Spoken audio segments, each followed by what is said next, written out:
I grew up on television, so did my parents.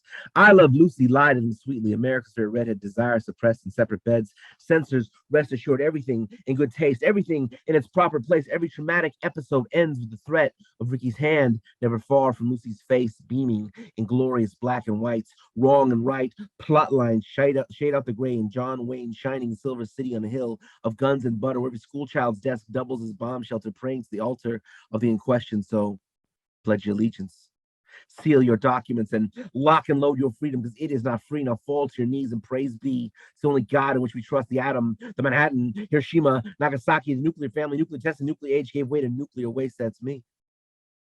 See, I grew up in the 80s. Morning in America.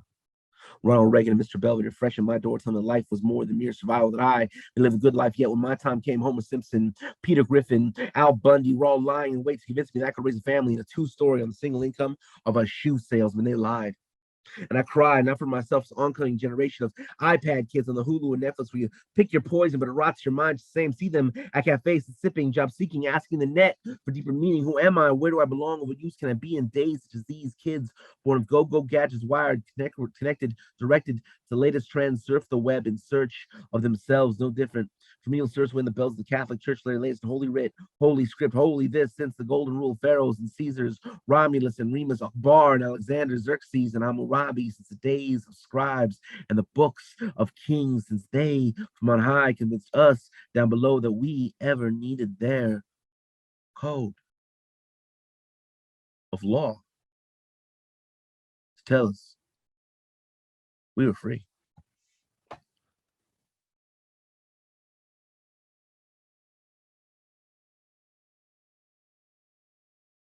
There's a poem completed. I think it's completed. It may change, so don't hold me to it. But it's going to come out on the next book called Mexican Style, which find out more about. But this poem is not Mexican Style. This poem is Three Kings. This poem is based on a true story, partially. Some and the rest, well, the rest up to us. And let's begin out there, out where, out on the interstate, through valley and canyon, where dynamite long ago split the mountain. Out where big rigs carry big business, blood money with even bigger interest, blood on the highway, blood on the roots. They connect field to factory, desert to metropolis, eyes, ears, mouths to market, our every day without complaint, with single file in 4 to 6 lanes, tooth and nail, hammer at the hip, all ready to pin our sweat to the economy. Out here, we swallow our tears in this concrete field of dead and dreams, what I call a vision of three kings, laughing triumphant, majestic in crisis, one at the wheel, one at the hood, one waving the shirt off his back, that red and black checkered flag with no time to wait on CHP, AAA, or Caltrans badges. We don't need no stinking badges. That's through Mexican Middle Freeway during midday traffic, and I imagined the troubled roads, the vulture skies, the hardened paths, the hardened hands. In these troubled times, the sun, the sand, the heat, the tar, the gravel, these proud men must have traveled to make possible this roadside miracle, this smog-fueled parable. Three kings rolled up sleeves facing the road together, out on the edge of forever, where billboards stretch as far as the eye can see, selling the promise and the dream, the plot and the threat, the best laid plans of mice and men, of sweat and strain like rats in a maze. Every day we show our teeth, we sharpen our glare, we hiss at the oncoming traffic. Now my windshield, in the distance I could see it, a grand mirage, a rising place of horizon, bloodshot and gridlock, spellbound and hellbent. The people, just look at them, all fucked up and paved in plastic, right to left, east to west, into certain death. They just kept driving to the gaping jaws of the highway, into 9 to 5s that ate them alive, graveyard shifts that tore life from limb, into the belly of the beast, the feast of the very cannibals that feed on our blood, our sweat, our tears, our hopes, our dreams, our fears, our cowardice, our compliance. And that's the real crime, the true tragedy. What are we so scared of? We're dead already. In the distance, I could hear the men singing a song of redemption and resistance, repurposed, revised for our purpose. And it went something like this: we three kings have traveled so far, carrying this economy in our strong arms through fields and canyons, mines and mountains. Now get in the fucking car. And I could hear us joining chorus and verse on that proud day when the tables finally turn, when the first shall be last and the last shall be first. And it went something like, hands of wonder, hands of might, it's the working hands that make the cities bright. This means we're seizing, still proceeding. Now guide us in this righteous fight. And we set fire to the highway, reduced billboard to ash, pulled the rich from their beds, the slumber from their sleep, press their faces to fields of cold concrete. And I could swear by the troubled road I could hear them cry. I could hear them scream. So we took back all they had stolen from us, all their lives. And it was right. And it was just. And this poem is based on a true story. Possibly. And the rest, well, the rest is up to us. So this next one is from another collection, which is going to be this long epic poem. But this is the beginning of the epic poem. And when I say it's epic poem, I don't mean like I'm not congratulating myself. I mean like literally it's gonna be an epic poem, meaning it's gonna be this long fucking poem. It's gonna be a whole book that's just one poem, but it'll be broken into sections. And so this will be this first section of it. It's called of this book, of this epic poem. And the name of this epic poem is Elon Musk Must Be Stopped, and that's going to be the one after this one. So it's 500 years of colonialism culminating in Elon Musk trying to colonize the moon. That's what that book's going to be about. So here we go. When presented gifts, they severed limbs, shipped children, cracked the heads of infants against stone, then demanded more by sea, by sword, by disease, by design, genocide. First charge, soar, sailor. It's your first time around, captain. It's all you have to offer. The blood, the blades, the new crusades, human plagues, beast that walks upon two legs. It's opening chapter. It's original sin, all the song after. First contact. The name discovery and doctrine, they clasped hands with flags towards the heavens, filled the sky with ash. But visions, traditions, means of knowing, learned ways of the land, legends of the soil, the study of stars, books of the dead, the name of divine right, they flattened time. They called this history. These flames holy. These deeds sacred. This word inspired them as edicts, kings, and holy wars that fire the corn, torched monuments, coins, destroyed aqueducts and dams, and called this work the Lord's. They raped, they killed, they pillaged, and enslaved, rerouted trade, built the wealth of modern Europe off the theft of two continents, and to cover the distance between what they had said and what they had done. They turned to everything and everyone. Crowd India, Mestizo, Santo Domingo, New Spain, the Hudson Bay, merciless Indians, King Philip, Washington, New England, New York, by sea, by sword, by disease, by design, genocide, by any name.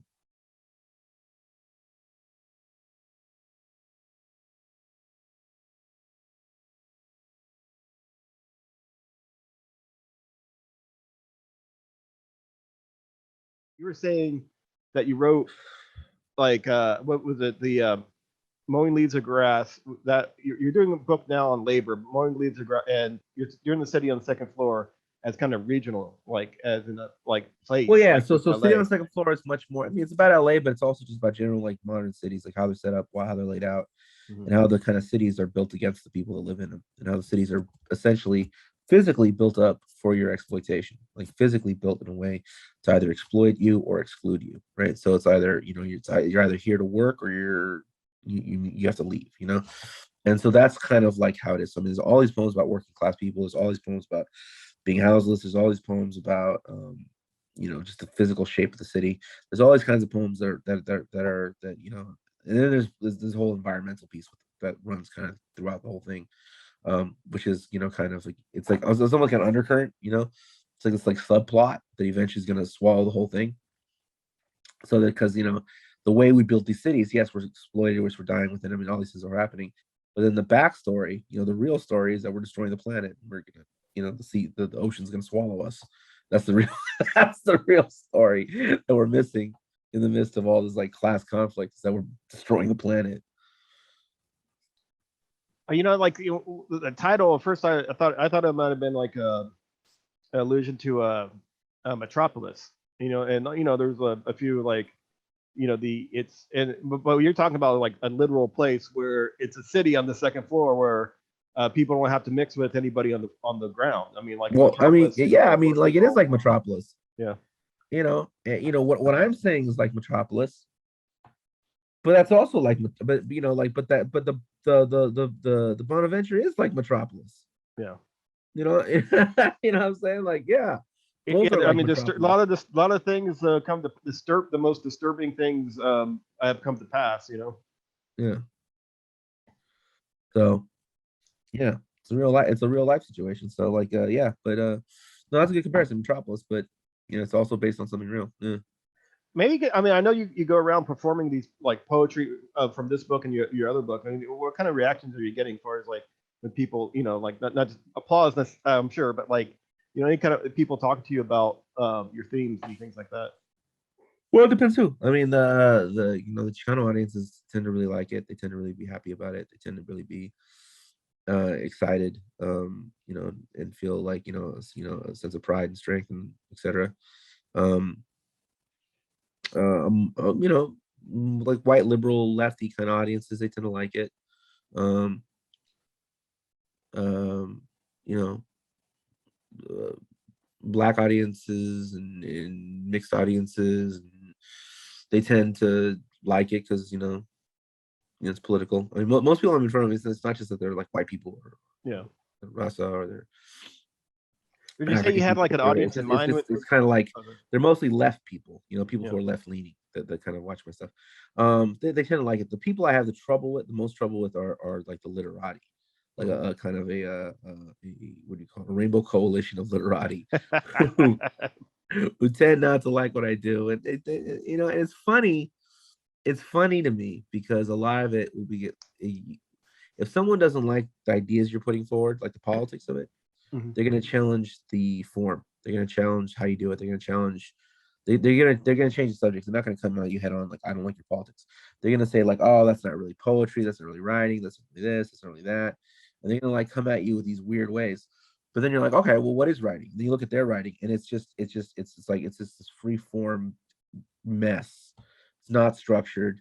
It's not whatever. It's just whatever, and they're just spewing a certain political line that mostly comes out of like the Democrat, most comes out of the left wing of the Democratic Party, and not even like the real left wing of the Democratic. I mean, like not that there Yeah. is a little left wing of the Democratic, but not even like a left wing of the Democratic Party, like Bernie Sanders or something like that. No, like a Elizabeth Warren type line, or even less than that. I mean, or some type of like caucus of color that blah blah blah, but they're still bombing people, like those type of politics, and they express those type of politics. And if you don't express those type of politics, they're gonna say you don't know how to write. But the truth is, 90% of them don't know how to write, like at all. I mean, their writing is terrible. I mean, it has no structure, it has no motifs, it has no build, there's no metaphors, has no like whatever. It has no like there's nothing that catches you off guard. There's nothing that like they don't lead you anywhere. There's no like, oh man, I didn't see that coming. There's no like like they spend too much time talking about one thing, not enough time talking about another. They flesh out one idea, they abandon it. I mean, they're terrible writers. Most of them are terrible writers. So I'm not going to Um, ask you to say any names, but like, I think what you're saying is like, I mean, these literati, it's just by that very word, they're they institutional. know who they are, and they Well, don't like me. yeah. You know who you are if you hear this, and you're probably not going to. You know who you are, and It's you don't become like like me. the diss track Hey, right you don't now. like me, and guess what?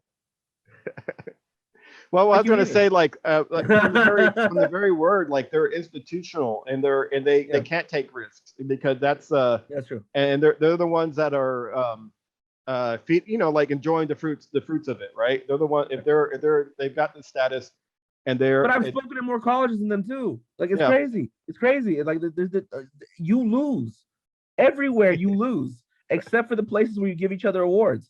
Everywhere else you lose. I mean, I get invited by sociology departments, this department, that department, that department. Every like all the like the heart, all the like the humanities, like the more like where they love me. I'm like beloved by the academy, just not the official veins of literary blah blah blah.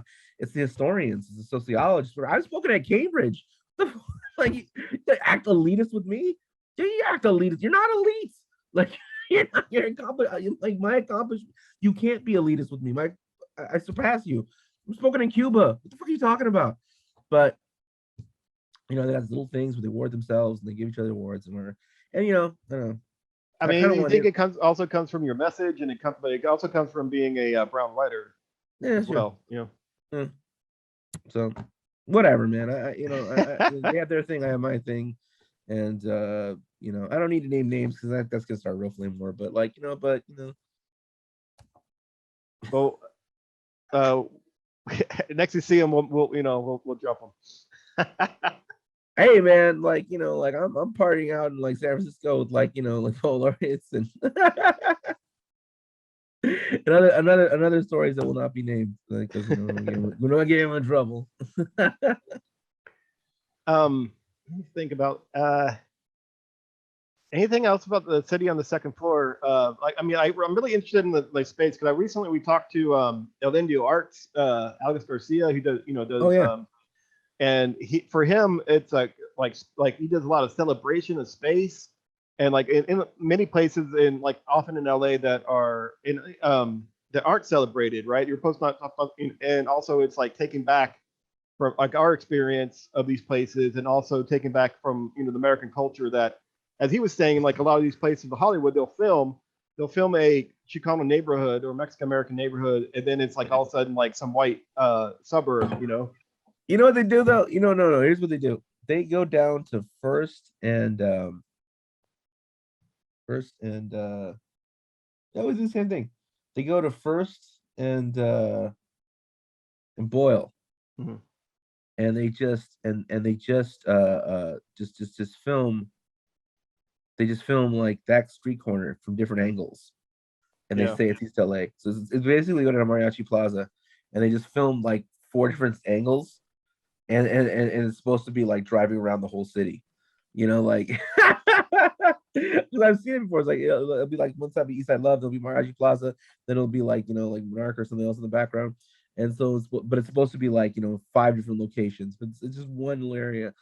I've noticed that on some TV shows. It's pretty funny.